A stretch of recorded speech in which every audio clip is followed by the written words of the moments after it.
live ECU? R. Do you bleed purple and gold? Are you ready to hoist the colors? Hoist the colors! It's time for the most in-depth look into the world of ECU athletics. Welcome to Hoist the Colors with your host, Stephen Igo on 94.3 The Game. Watch the show live on Facebook and at 943thegame.com. Here's Stephen Igo. All right, welcome in. It is Hoist the Colors, a new week. ECU coming off the spring game, also a series win over Wichita State. We'll talk about those items more on Tuesday's show because we got a special in-studio guest today. He is Director of Athletics at East Carolina University, Jon Gilbert, back in studio. John, welcome back. Thanks for starting the week off with us. Thanks for having me. Absolutely. So if you're watching our video feed, we both have basically almost not quite a book, but a laundry list of questions from fans that we'll get to here, more so in segments 2 and 3. And I do want to appreciate your time and basically open it up, which you have done in the past, to fans to ask some questions. So looking forward to that. But we'll start just with some general talk. And coming off the spring game, I thought, I took my family out there for some of the pre-spring game festivities. It was hot, but enjoyable. You guys had a great setup. We went to PD's birthday party, got some cupcakes, and enjoyed that. So how do you feel like that went? The equipment sales seemed to go really well. Just coming off that event, how do you think that went? Yeah, really well. One of our better, spring game events. We had the pigskin cooking contest the night before. I thought that went really well. Just it's a really neat thing. We had someone in from Adidas BSN, and when you tell them about Parade of Pigs and what that looks like, you really have to be in Eastern North Carolina to appreciate it and then finally see it. So we took them to that. So Friday night was really good, and then I thought Saturday went really well. Obviously, it was a little warm. Equipment sale was good. We had a ton of people that came through there. We sold a bunch of equipment, and I think that's always a good thing. I love it when fans can come in and buy what our student athletes are wearing. And then a good baseball weekend, 2 out of 3, a series win. And so overall, really good weekend. Also, softball, huge series win over South Florida. I saw you in the press box going back and forth, I think, to those events. So, yeah, that was really the win on Friday. South Florida's really good in softball, and then the walk-off, I was there, so it was a big-time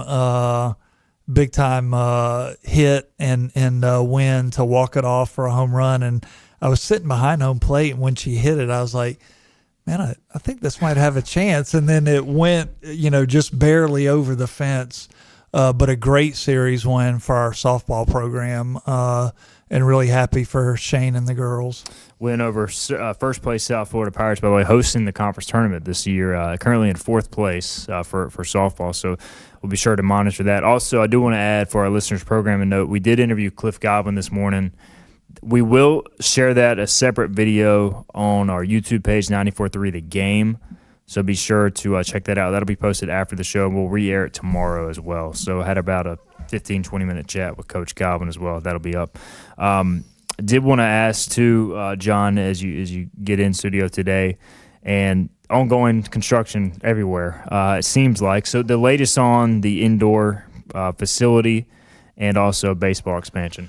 Well, really pleased with both. Obviously the Isley indoor building, we're, $26 million plus, fully funded. Really excited about that project. And obviously when you drive down Charles, you can see it, and it's real. So I'm expecting one thing from you. Every time the weather is bad and we go indoor, I want a tweet from Hoist the Colors that says indoor appreciation tweet. Yes, yeah. Really pleased. Hamel builders have done an unbelievable job. It's technically on paper supposed to be finished in October. I definitely think we're going to be able to get into it in September.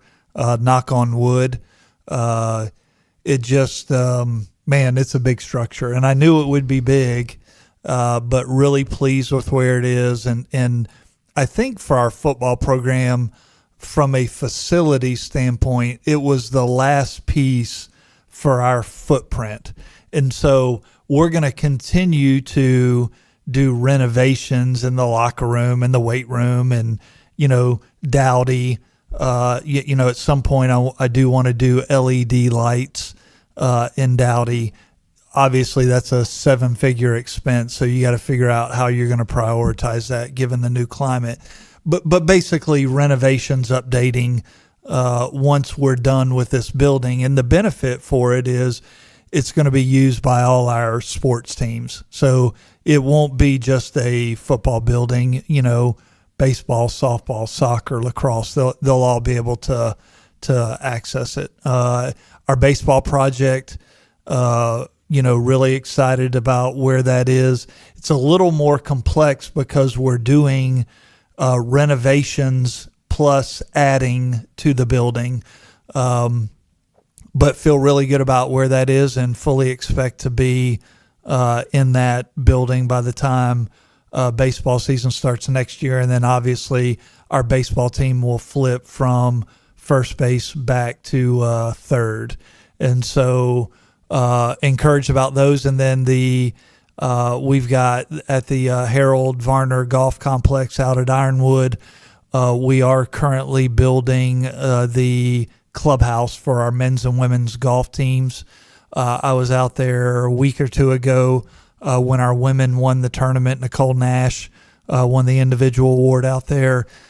That project's coming along well. So a lot of building going on in Greenville, and that's progress, and it's pieces that are really important to continue to move our program forward.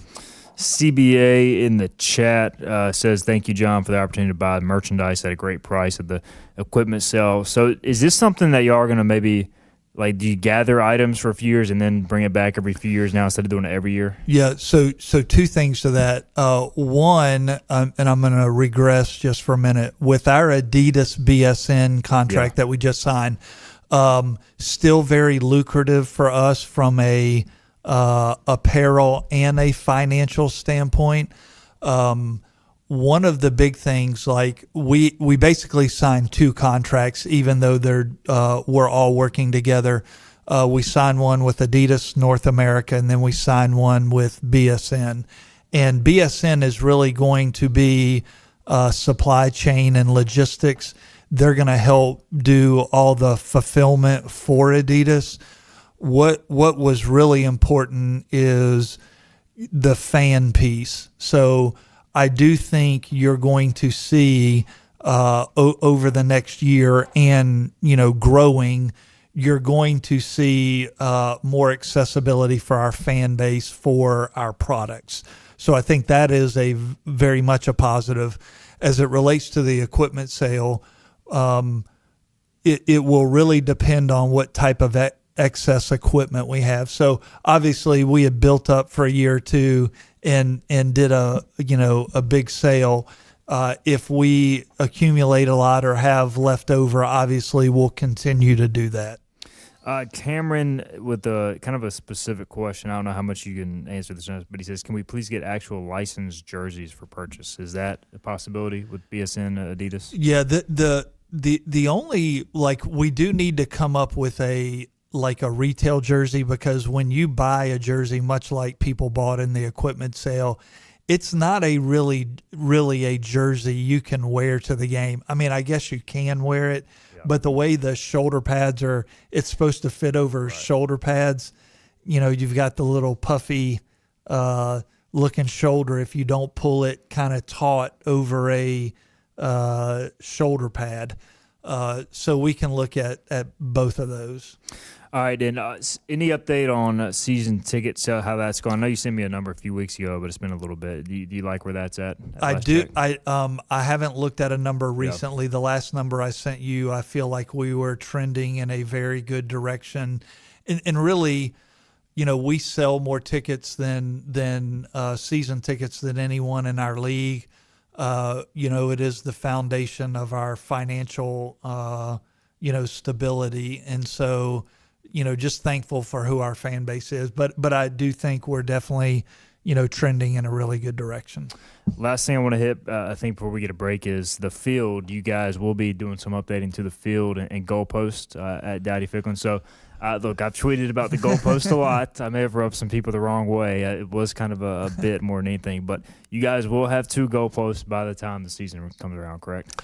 We will have 2 goalposts by the time the season goes around. We actually have a vendor that's renting our stadium for the next 50 days. Wow. And once they exit the premises, we're going to resod the field and put in 2 new goalposts. So it was never the intention when the goalpost was torn down. Really, every time people walked in and every time you tweeted it, I looked at it as a positive. Right. I want everybody to remember the Memphis game and what happened. So I really didn't mind it kind of sitting out there like it did.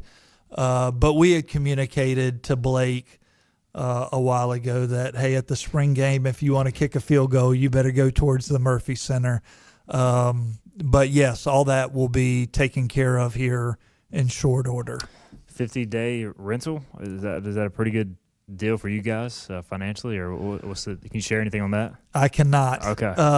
But more to come soon. All right. And we will we have to do, given the new era of college athletics, we have to look at all other revenue opportunities. And, when I think about my job and how much it's evolved, since I first took over in 2018, we're on a revenue scavenger hunt, and everything that we can do to, bring in funds to support the program and support revenue sharing, we're going to do that. Concerts, rodeos, tractor pulls, obviously we rent our facilities now, but anything that we can do to enhance revenue, we're going to continue to do that. All right, he is Jon Gilbert, ECU AD. We'll come back. We'll get into some of these questions and we'll run through as many as we can. I think we got at least 36. I don't know if we'll make it through all of them, John, but we'll try our best. We'll get a break and we'll be right back. This is Hoist the Colors on a Monday. You know what the problem is with standard belts? Usually you have to choose between too tight or the opposite, too loose. But with Anson Belt and Buckle, you don't have to choose. We got rid of the holes and instead have a track system designed for micro-adjustability. That way you can enjoy a perfect fit every time. Anson Belt and Buckle. Find your perfect fit today.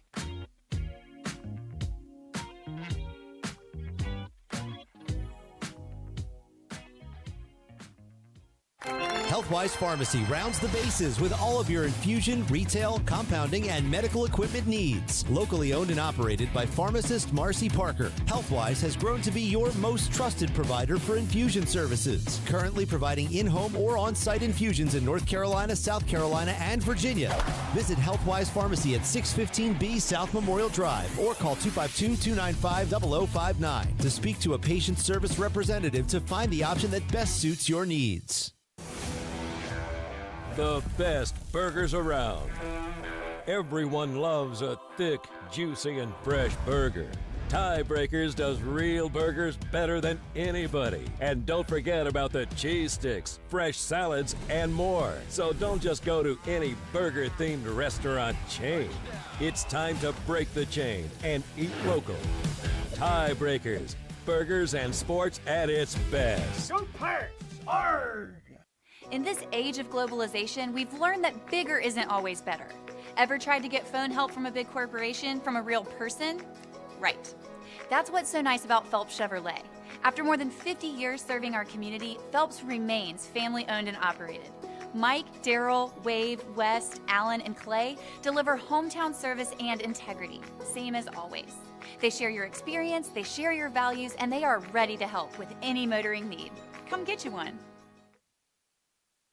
Daughtridge Gas and Oil has been your dependable propane supplier for 95 years. Their trained technicians can service and properly install all your propane and natural gas appliances. Plus, Daughtridge Gas and Oil is your backyard expert with fire pits, grills, smokers, and more, including quality outdoor furniture at their Greenville Patio and Hearth Shop at 1901 Charles Boulevard. Go by and see the knowledgeable staff at Daughtridge Gas and Oil for propane delivery or call 756-1345.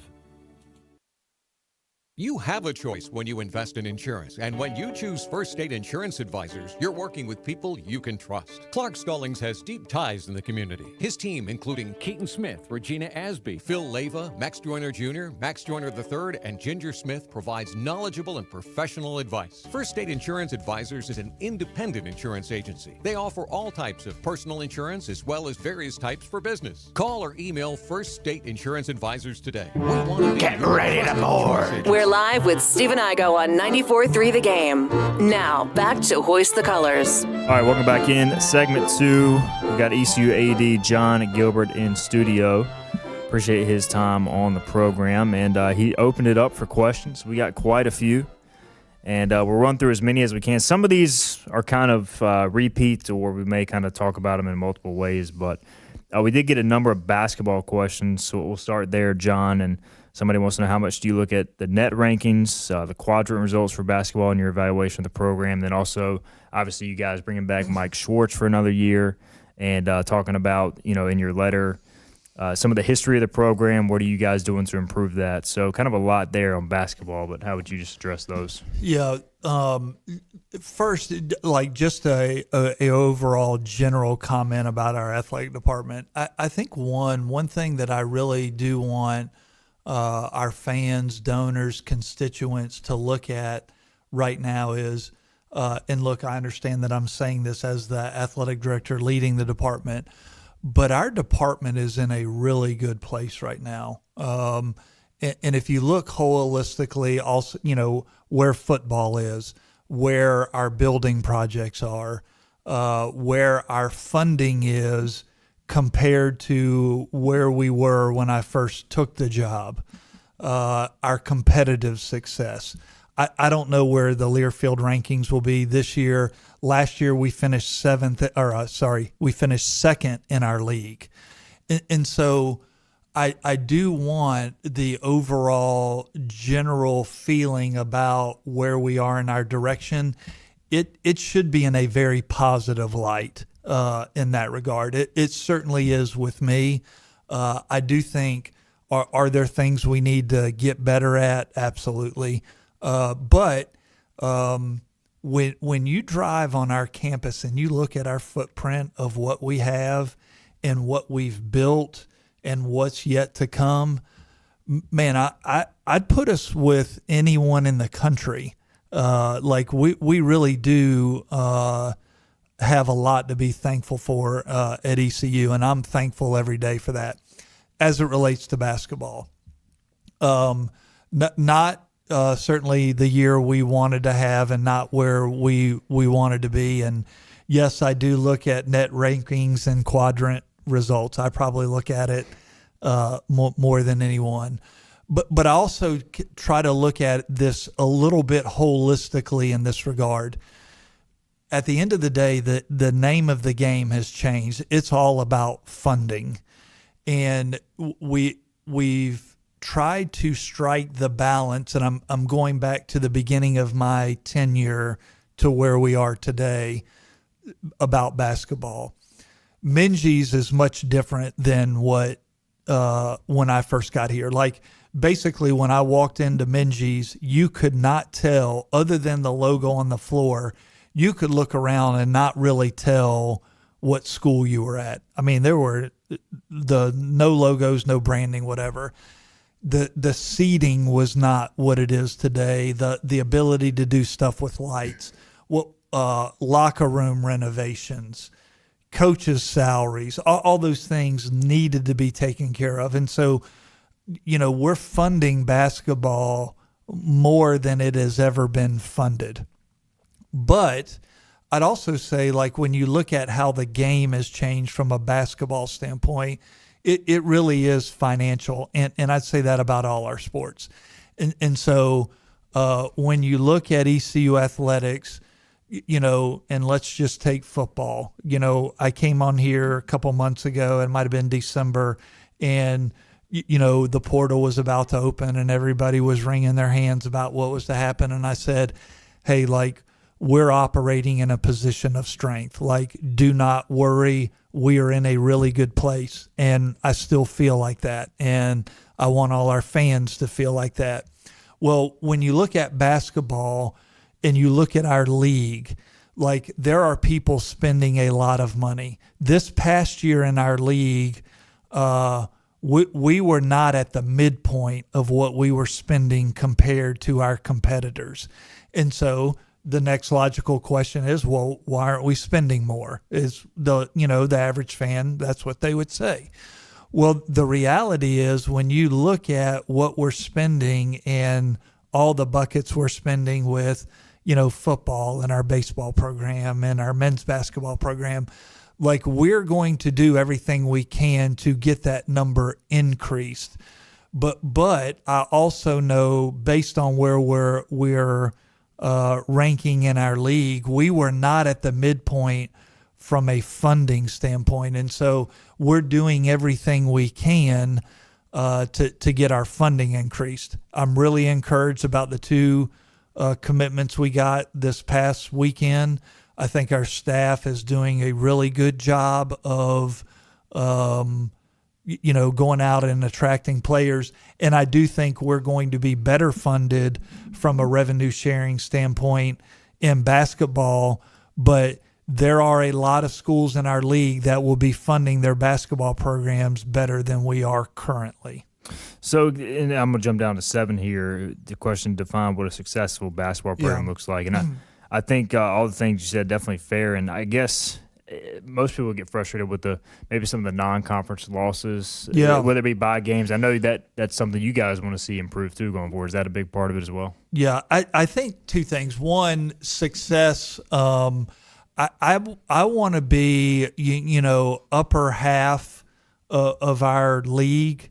I think that 5, 6, 7 slot in our league is certainly unattainable. And on a good year, if we can retain players, I think every couple of years, we can be in the upper third of our league. But I think it's a fair frustration. But I'd also say I look at a game that we lost this year in basketball. We shouldn't have lost. It was a disappointing loss, but we found the funds, and when we went and got their best player to play for us. So we're going to continue to, go and try to attract the best talent we can to put a better product on the floor. All right, we have a question. What is the administration, Jon Gilbert, doing to elevate ECU in the realignment landscape? And before we get into more specifics down here, just is that going back to overall success, funding from your vantage point in terms of just positioning ECU to be the best? And I know we had another question about, are you happy with ECU in the American? Do you want them to go to a bigger league, that sort of thing? Yeah, I am certainly happy and thrilled with the American based on the current landscape. We're in the best G6 league. We get the most money, we get the most exposure. If we can win our league, we're going to have an access to the playoff. We've got to continue to win to be successful, to be attractive to another league. But I'd also caution this. At the end of the day, it does all come down to funding. And if you said we've got to go into a Power 4 league tomorrow, we're really not equipped from a funding standpoint. And I think the schools that recently left our league, Central Florida, Houston, Cincinnati, look at where they are from SMU. Ton of money from SMU. But they're the one school that I'd say, hey, they had the funding to go compete. But the rest of them that are public institutions, they're not standing atop the Big 12 standings. And so if our ultimate goal for our football program is to make win our conference and get into the CFP, I think we are in the best league to give us that pathway. But it does come down to overall funding. And going off funding, I jumped to this question because somebody referenced South Florida. USF going all in to get to the P4 is what this person wanted to know. What are we doing to get to? So it's kind of the same thing we just talked about, but he also asked, why are we accepting mediocrity? You can't move conferences without fixing basketball. And I'll let you answer the question, but it's like, look, if y'all could take out the internal loan South Florida did, and you had that funding, you guys would do the same, but like there's different things at every school. Different circumstances. We sell more tickets, and I would argue more people care about the Pirates than most any school in our league. And I'm really talking about football here. When you look at league expansion, it really has nothing to do with basketball. It's football driven. That's where all the money is. Again, football driven. The school that you mentioned in our league, they are getting a lot of money from their institution to try to position themselves. And we're doing everything we can from a funding standpoint to increase funding. And to me, that funding starts with making sure our football program is funded as high as it can be.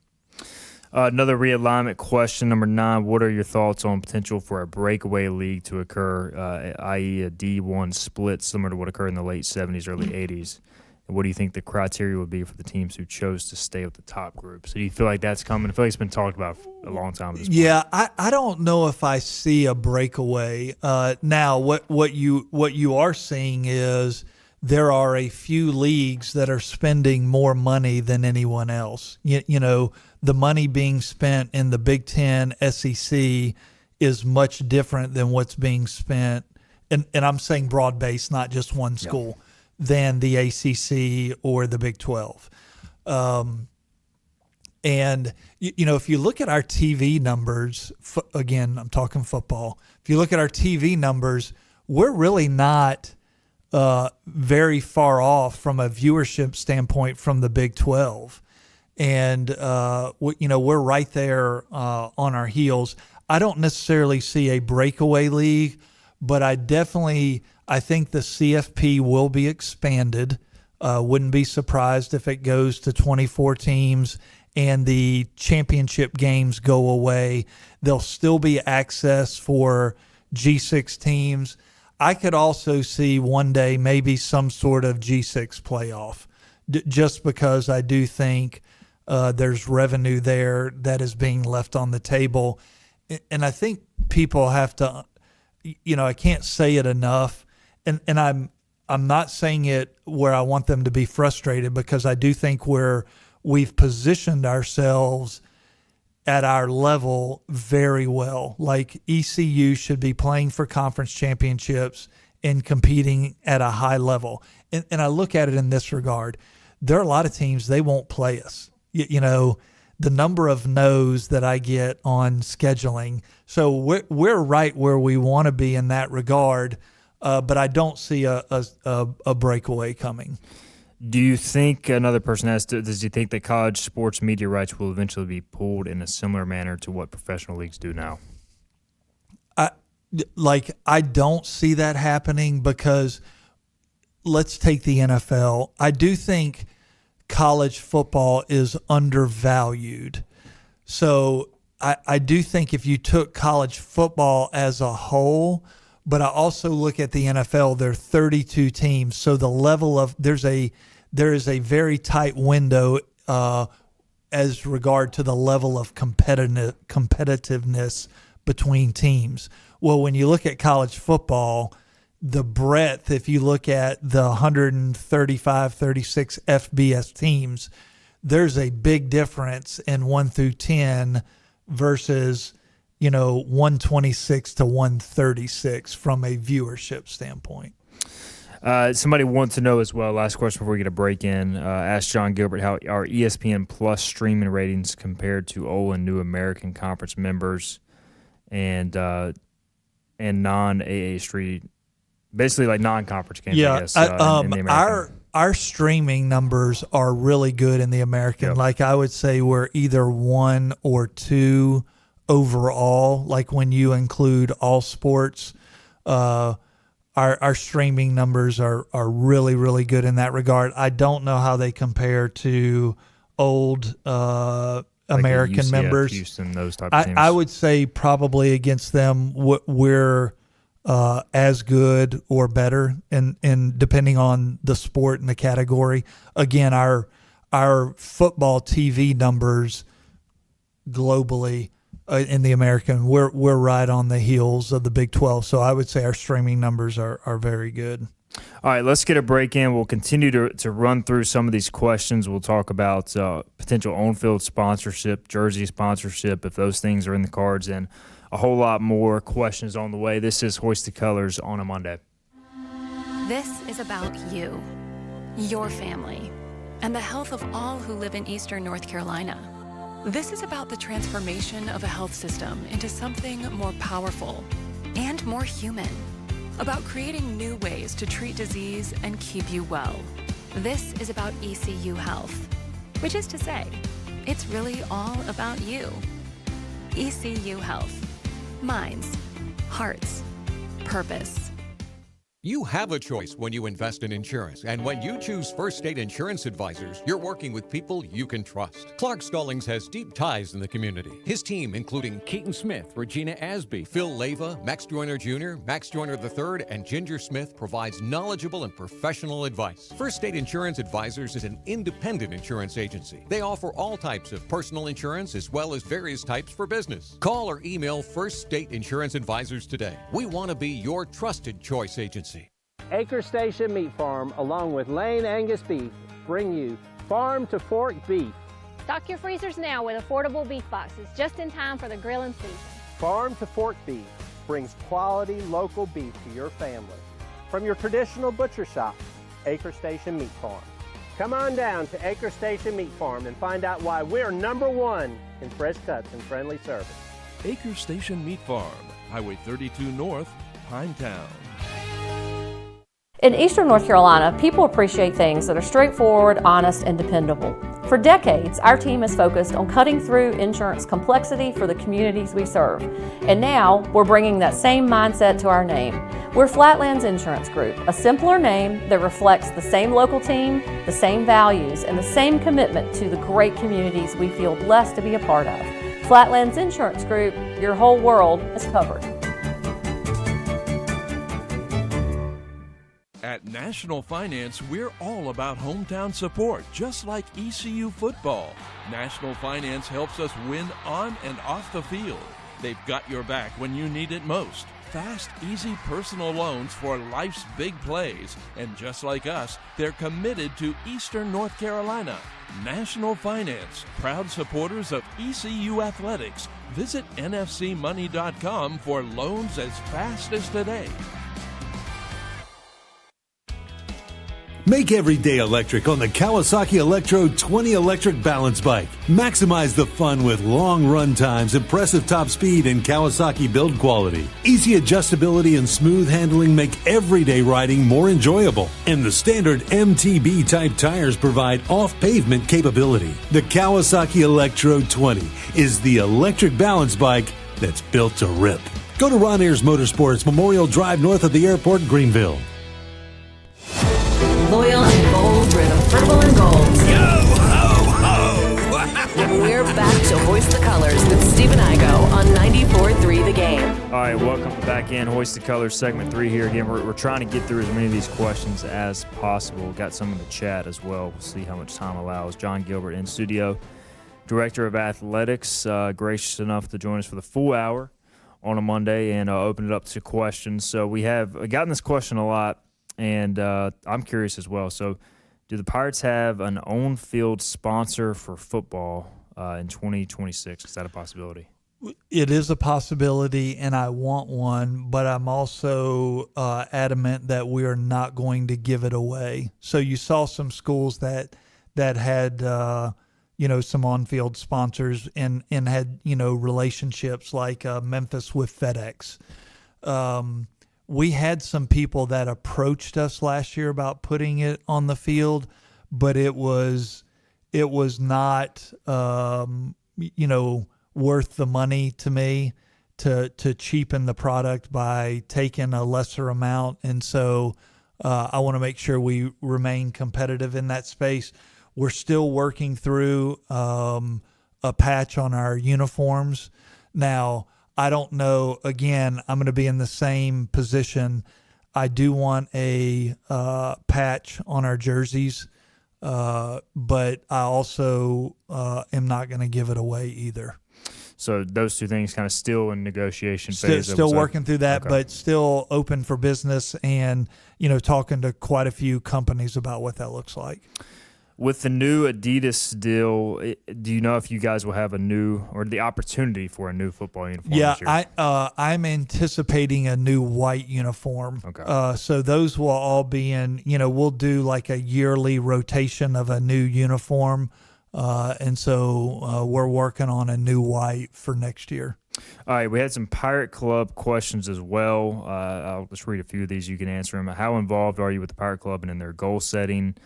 Mentioning their mission used to be funding every scholarship. Has that mission changed? And essentially, how hard is it to hit that? And then with the ever-changing landscape of now trying to raise basically a way to pay players on top of that. Yeah. So I'm intimately involved with the Pirate Club. I do feel it is my responsibility, from a revenue standpoint. And obviously, Ryan Robinson does an unbelievable job in leading that unit. And again, I go back to, how I want all our Pirate, nation fans to think. We've raised more money in the last 4 years. I think we're $110 million in the last 4 years, more money than has ever been raised in the Pirate Club. But it's not enough. Like, we need to continue to do more. So I'm involved, very closely with the Pirate Club, and I think like it is a little surprising for someone to ask a question about funding every scholarship and the mission change, and if so, why? If you've been paying attention to college athletics, it has evolved quickly, and we've created the Purple and Gold Society, the AD Excellence Fund, because we've got to generate funds for revenue sharing, and that has been a big piece of that. So we're not funding every scholarship through the Pirate Club. We're still ultimately getting it funded through campus and other venues, but we've got to raise money to compete in revenue sharing, because at the end of the day, the game has changed. And, I have people tell me all the time, I don't like NIL and I don't like revenue sharing. And I tell them, you know what? I really don't like it either, but I don't like losing more. And so we're going to continue to do the things that we need to do to generate funds. So a lot of times if a donor will ask me, hey, how can I help? I'm not telling that donor, hey, I'd really love you to do an endowment that'll spin off 5% and, we can use that in perpetuity to fund a few of these other things.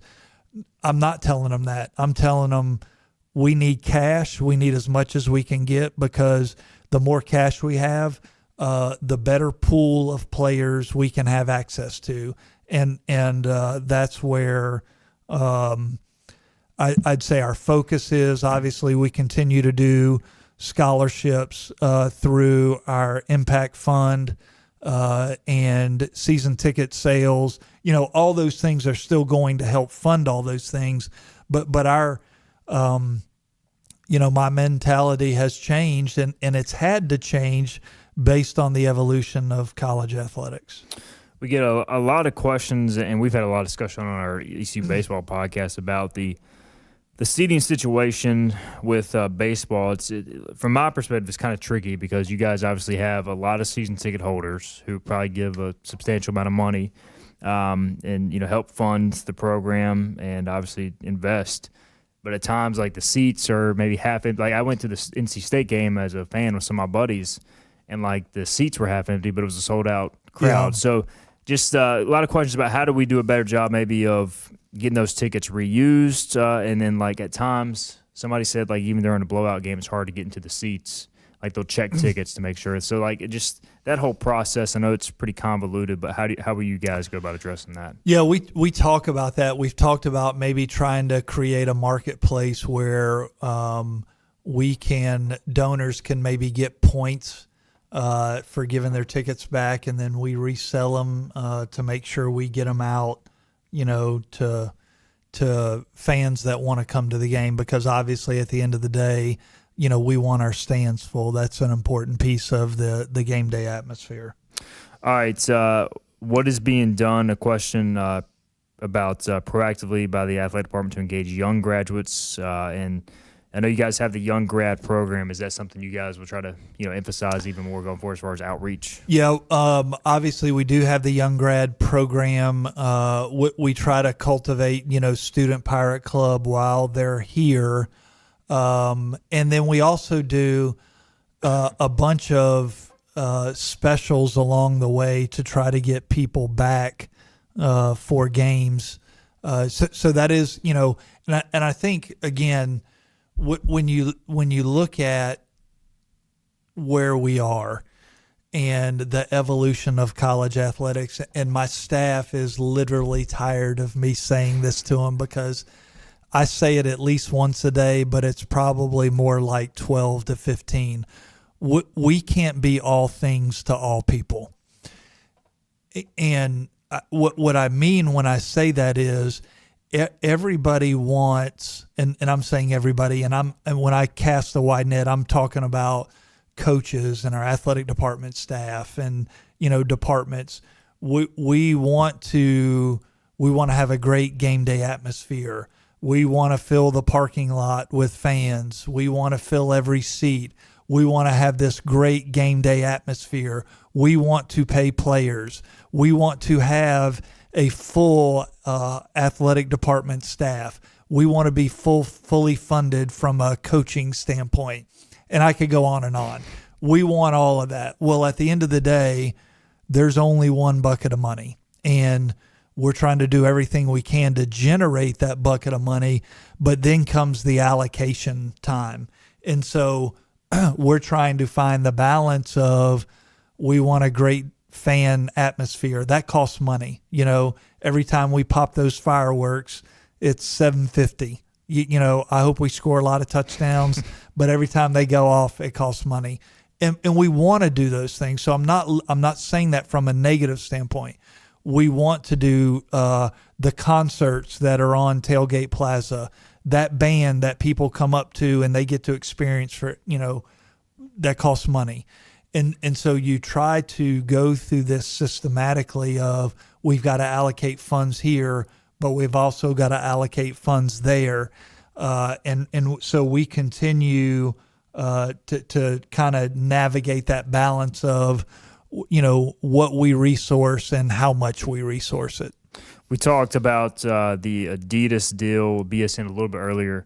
Somebody wanted to know about the financials and also whatever Blake Harrell wears, the fans won't. And so every time he wears a sweet sweatshirt, they're like, where can I get that? And the biggest complaint is it's not for sale. So do you feel like some of that coaching apparel will be made available through this, potentially as well? Yeah, I think, my conversations, they were here this weekend, were largely, they've been a great partner for us. And, I'd also say this, when you look at schools across the country of who you think are comparable to ECU, I'm trying not to call out specific schools, but, we talk to a lot of people, other apparel partners. Well, when you look at what we get, how much we get, both apparel and the financial piece, we're towards the top of the pyramid. There might be some other schools that are wearing a different brand than us. They're getting a fraction of what we are getting, a very small fraction. And then they're having to go out and try to figure out how to fund their apparel line. Well, we're not really worried about funding our apparel line because we've got a great partner in both Adidas and BSN that are helping us. So I feel really good about where that is. But I do know loud and clear we've got to do a better job going to retail with some of these pieces. The difficulty is this. You have to do, when you do retail, you're forecasting, like, the big brands would tell you, hey, we're not really worried about the fall. We're already working on next summer. And so when a piece comes out, I'd call it like the chase market. A new piece comes out, a coach is wearing it. We've got to be able to adapt to that chase market to try to get it in the hands of our fans if they want to purchase it. All right, let's get our final break in. We'll come back. We'll have around 7 minutes left or so with Jon Gilbert on this Monday. So we'll be right back after this. This is about you, your family, and the health of all who live in Eastern North Carolina. This is about the transformation of a health system into something more powerful and more human, about creating new ways to treat disease and keep you well. This is about ECU Health, which is to say, it's really all about you. ECU Health. Minds, hearts, purpose. You have a choice when you invest in insurance, and when you choose First State Insurance Advisors, you're working with people you can trust. Clark Stallings has deep ties in the community. His team, including Keaton Smith, Regina Asby, Phil Leyva, Max Joyner Jr., Max Joyner III, and Ginger Smith, provides knowledgeable and professional advice. First State Insurance Advisors is an independent insurance agency. They offer all types of personal insurance as well as various types for business. Call or email First State Insurance Advisors today. We want to be your trusted choice agency. Acre Station Meat Farm, along with Lane Angus Beef, bring you farm to fork beef. Stock your freezers now with affordable beef boxes just in time for the grilling season. Farm to fork beef brings quality local beef to your family. From your traditional butcher shop, Acre Station Meat Farm. Come on down to Acre Station Meat Farm and find out why we're #1 in fresh cuts and friendly service. Acre Station Meat Farm, Highway 32 North, Pinetown. In Eastern North Carolina, people appreciate things that are straightforward, honest, and dependable. For decades, our team has focused on cutting through insurance complexity for the communities we serve. And now, we're bringing that same mindset to our name. We're Flatlands Insurance Group, a simpler name that reflects the same local team, the same values, and the same commitment to the great communities we feel blessed to be a part of. Flatlands Insurance Group, your whole world is covered. At National Finance, we're all about hometown support, just like ECU football. National Finance helps us win on and off the field. They've got your back when you need it most. Fast, easy personal loans for life's big plays. And just like us, they're committed to Eastern North Carolina. National Finance, proud supporters of ECU Athletics. Visit nfcmoney.com for loans as fast as today. Make every day electric on the Kawasaki Electro 20 electric balance bike. Maximize the fun with long run times, impressive top speed, and Kawasaki build quality. Easy adjustability and smooth handling make everyday riding more enjoyable. And the standard MTB type tires provide off-pavement capability. The Kawasaki Electro 20 is the electric balance bike that's built to rip. Go to Ron Ayers Motorsports, Memorial Drive north of the airport, Greenville. Welcome back. You got here just in time. This is Where's the Colors on 94.3 The Game. All right, welcome back in. Final segment, Jon Gilbert in studio, ECU AD. Awesome to spend the full hour with us answering your questions. and we'll continue to run down this list. All right, a lot of football scheduling questions, John. 27, you guys just moved the Georgia State game up a few weeks, so you're still looking for a fourth game there. And also a question about future series with Coastal and App. Are those schools you'd like to continue to play? Yeah, absolutely we would. Two things. One, we did move the Georgia State game up a week to position ourselves for another game. Contract's not signed, but it'll be a regional opponent, very much like ECU, and we'll do something long-term with them. So there'll be a long-term home-and-home announced hopefully soon. I don't mention the name until the contract's signed, but we've had very good discussions, and that's really was the premise for moving the Georgia State game up. That's where we lost Wake. I talked to Doug Gillen, their AD at App. He and I have known each other for a very long time. We talk a lot. We do want to play each other. We will work on extending that. Don't know the dates just yet, but very interested in that. I think that's a good series from a fan perspective, revenue, because I do think this. I was on the phone with a school, not in our league, but a school that's a really good, G6 football playing league. And, we both made the comment, hey, we've got to figure out how we can play each other because you're good in football, we're good in football, and some of these bigger games are harder to get. We do need to position ourselves where we've got good matchups with one another. And so I think you'll see that in the future. Still tough, if anything, or if at all, to try to get NC State or North Carolina to agree to anything at this point, I'm guessing. I don't, other than what's on the books, I don't see that happening. And look, it's not just them. I could rattle off a lot of big schools that are telling us no. And I think it's a product of, they see us beat NC State and Pitt and back-to-back bowl games, and it's a repetitive thing of, because I do think this, like they are looking, the big P4 schools, they're looking globally of, okay, if this CFP expands and the championship game goes away, and I'm playing 9 conference games, those 3 games, I better schedule wins. And so they're not looking at it, they're looking at us like, man, they're good enough to beat us. Like, I'm not sure we can play them. Now, obviously, the Alabamas of the world will play us, but, you only get so many chances with schools like that. All right. Excuse me.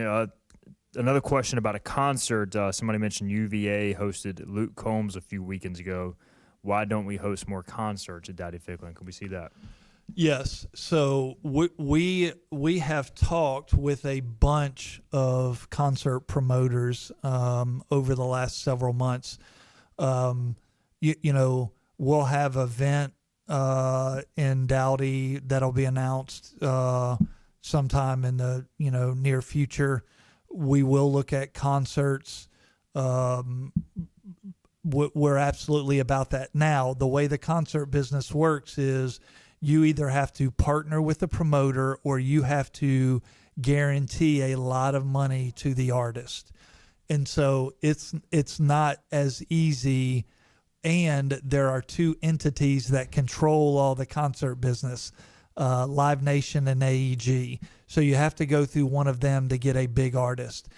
And then the market location plays into account to get a big artist here.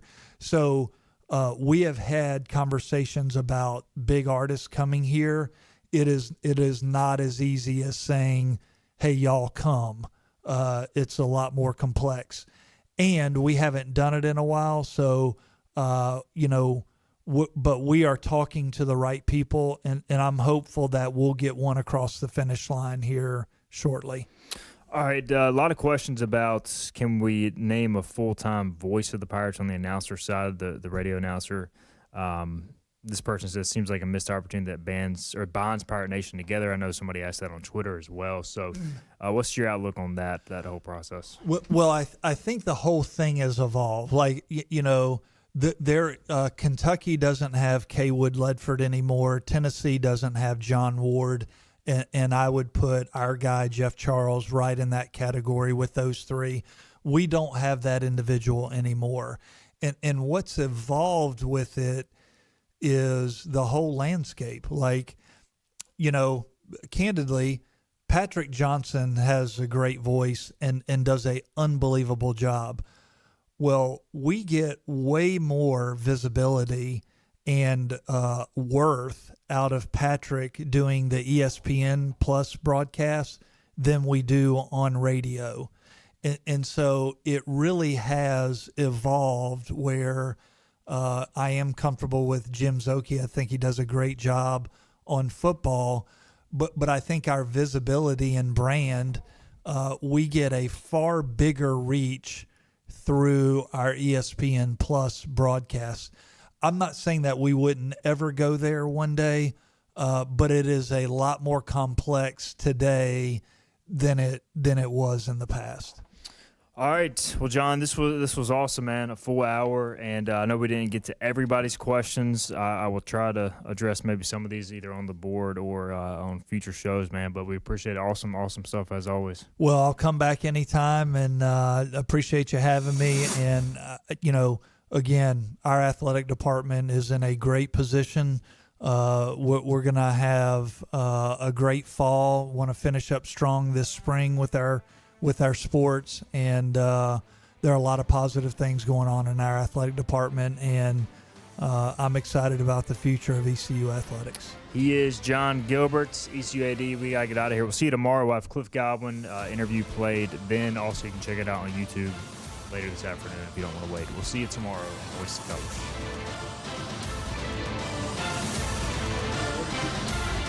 This has been Hoist the Colors with your host, Stephen Igo. Get a recap of this show at 943thegame.com and on your IBX Media app, on Twitter, Facebook, or anywhere you get your podcasts. Tune in weekdays at noon to get your ECU sports fix with Stephen Igo and Hoist the Colors on 943 The Game. Hoist the Colors!